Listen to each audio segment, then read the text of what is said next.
Salam bahagia, Bapak Ibu yang terkasih di dalam Tuhan Yesus Kristus. Salam. Seperti biasa, pada hari ini kami sebenarnya sudah berangkat ke Stadion Maguwarjo untuk olahraga pagi, jalan sehat, sepeda sehat. Namun ternyata Stadion Maguwarjo tutup karena ada kebijakan PPKM. Itu apa, Nak? PPKM itu? Penerapan pembatasan kegiatan masyarakat, ya, kalau tidak salah demikian. Sehingga kemudian kami di teras untuk rutin menyampaikan sharing pengalaman kehidupan kami. Dan kemudian tema sharing kali ini adalah keluarga terberkati.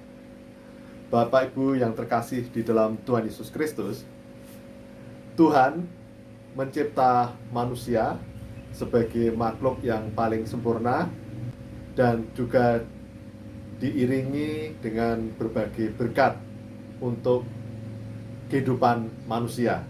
Jadi Tuhan sungguh luar biasa, mencipta manusia segambar, serupa, secitra Tuhan sendiri, dan juga diperlengkapi dengan berbagai pepohonan, tanaman, buah-buahan, sayuran, binatang, keindahan pemandangan, dan sebagainya.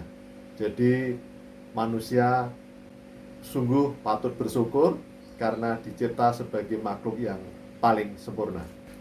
Namun kemudian ketika manusia jatuh dalam dosa, maka di dalam kehidupan manusia ada berkat dan kutuk. Ada keluarga yang terberkati, ada keluarga yang terkutuk. Dan semua keluarga, semua orang sudah memiliki celah yang membuat kutuk akan bisa masuk di dalam diri keluarga atau anggota keluarga.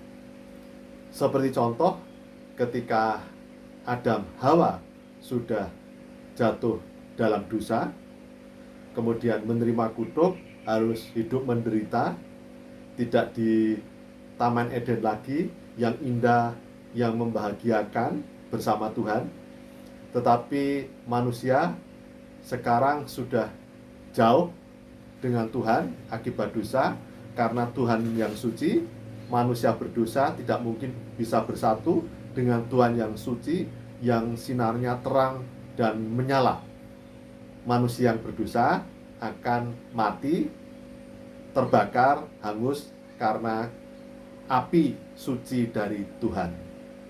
Dan kemudian ketika manusia sudah di dunia dengan penderitaannya karena dosa, Adam dan Hawa menerima kutuk, hidup dalam penderitaan dan harus bekerja keras. Di sisi lain, dosa terus meranggas menjadi kutuk keturunannya.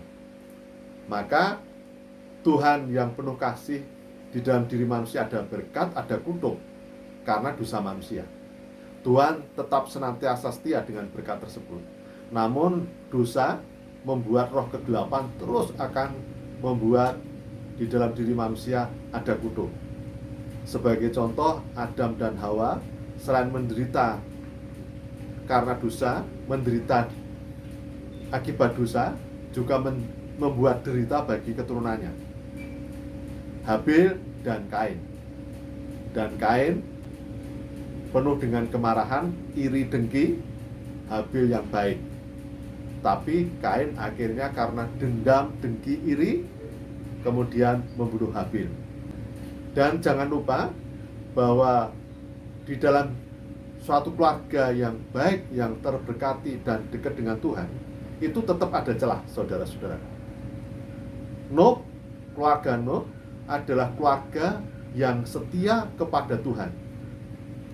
Namun dalam keturunannya, anak Nuh ada yang terberkati dan mendapatkan kutuk. Dan saudara-saudaraku, ketika sebuah keluarga atau orang menerima kutuk, itu tanpa disadari akan menurun terus kutuk tersebut.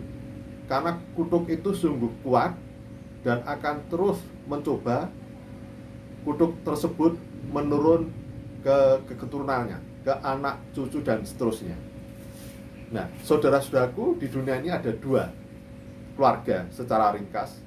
Keluarga yang terberkati dan keluarga yang menerima kutuk. Keluarga terberkati biasanya sejak leluhurnya selalu taat dan setia kepada Tuhan. Selalu hidup dalam jalan Tuhan. Selalu mengandalkan Tuhan, rendah hati, hidup bersama Tuhan, melekat dalam Tuhan. Maka keluarga yang terberkati tersebut mendapatkan perlindungan dan dibentengi oleh kuasa kasih Tuhan karena ketaatan dan kesetiaannya. Jadi kesetiaan dan ketaatan leluhur itu juga akan memengaruhi anak keturunannya.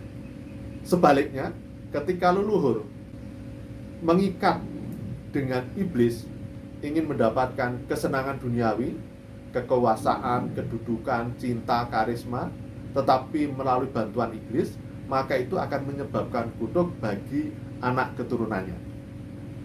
Tetapi yang perlu diingat bahwa keluarga yang terberkati ini harus selalu taat dan setia selalu kepada Tuhan.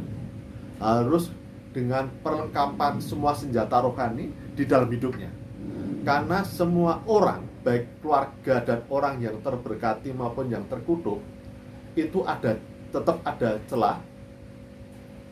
Roh kegelapan bisa masuk karena dosa. Tetapi keluarga atau orang yang terkutuk tetap mendapatkan kesempatan untuk berubah menjadi keluarga atau orang yang terberkati. Jadi saudara-saudaraku, dalam keluarga dan orang yang terberkati itu bisa pada umumnya akan senantiasa terberkati, tetapi bisa menjadi terkutuk ketika terlena dan tidak taat setia kepada Tuhan. Tetapi bagi keluarga yang terkutuk dan orang yang terkutuk itu bisa berubah menjadi keluarga dan orang yang terberkati apabila sungguh merendahkan diri di hadapan Tuhan, mengakui segala kesalahan dan dosa-dosa leluhur, orang tua dan dirinya sendiri, dan melepaskan segala kejahatan, dosa-dosa, menyerahkan kepada Tuhan, mohon ampun dan bertobat secara total. Maka kemudian orang atau keluarga yang terkutuk ini karena sudah mengakui segala kesalahan dan dosa dan bertobat mohon ampun dan memohon pertolongan Tuhan, mengandalkan Tuhan, maka keluarga yang terkutuk dan orang yang terkutuk ini akan berubah menjadi keluarga yang terberkati. Jadi saudara-saudaraku, marilah di dalam kehidupan di dunia ini, ketika dosa sudah meranggas, kita masih ada harapan karena Tuhan yang Maha Kuasa dan Maha Kasih telah menjadi manusia di dalam Tuhan Yesus Kristus yang telah rela disalib dan bangkit, dan kuasa darah salib Tuhan Yesus Kristus telah meremukkan kepala ular. Jadi kita memiliki kuasa ketika kita sungguh taat dan setia kepada Tuhan, dan kita hidup melekat dalam Tuhan, sehingga kita manusia yang sudah dalam dosa bagikan domba di tengah kelompok serigala, bagikan domba yang lemah di tengah auman singa yang lapar. Namun ketika kita taat dan setia kepada Tuhan, senantiasa rendah hati dan mengandalkan kekuatan Tuhan, maka kita akan mendapatkan perlindungan Tuhan. Oleh karena itu saudara-saudaraku, marilah kita setiap saat, setiap hari, dari pagi sampai malam, sampai tidur, jangan lupakan Tuhan. Jangan lupakan doa sebagai hubungan komunikasi yang tulus kepada Tuhan, doa yang tulus dan rendah hati, dan merenungkan firman Tuhan, menghayati, tidak hanya sekedar membaca, tidak sekedar menghafal pintar tentang firman Tuhan, tetapi tidak melaksanakan. Juga tidak hanya aktif pelayanan, aktif beribadah di gereja, tetapi hati kita masih belum terhubung secara personal, secara pribadi dengan Tuhan. Begitu banyak celah, saudara-saudaraku. Tetapi jangan lupa, Tuhan akan menjadikan yang baik segala pergumulan kehidupan. Kutuk akan menjadi berkat ketika kita saat ini mulai hidup dalam Tuhan. Jadi saudara-saudaraku, sekali lagi, saudara-saudaraku dapat melihat, di dunia ini ada keluarga dan orang yang terberkati, dan mesti orang yang terberkati itu hidupnya damai sejahtera. Wajahnya dalam senyuman, tidak tegang, tidak mudah marah, tidak mudah tersinggung, tetapi selalu memancarkan sinar kebahagiaan, senyum kebahagiaan di tengah lingkungannya, di sekitarnya.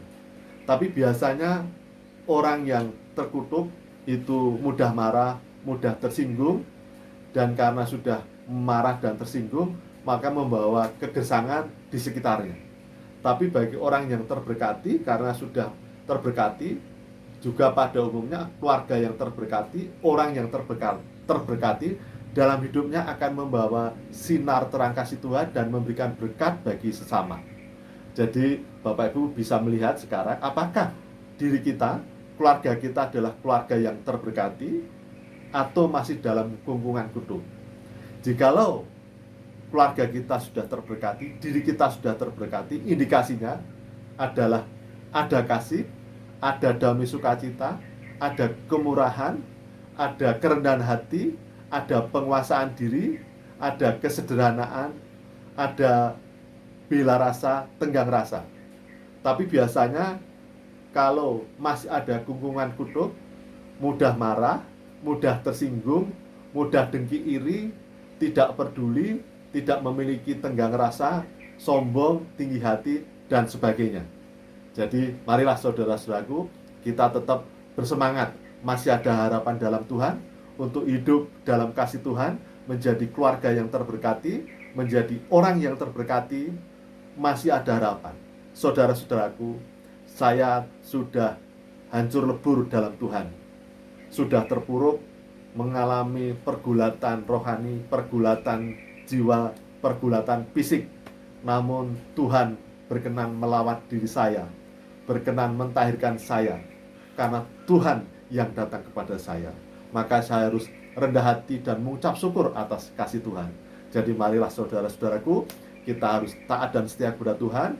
Kita hidup rendah hati, tulus, motivasi kita, hidup kita hanya untuk kemuliaan Tuhan, menjadi berkat bagi sesama demi kemuliaan nama Tuhan, sehingga hidup kita akan merasakan damai sukacita surgawi, indahnya hidup ini, bahagia dalam kerendahan hati, dan senantiasa dalam kasih dan berkat Tuhan.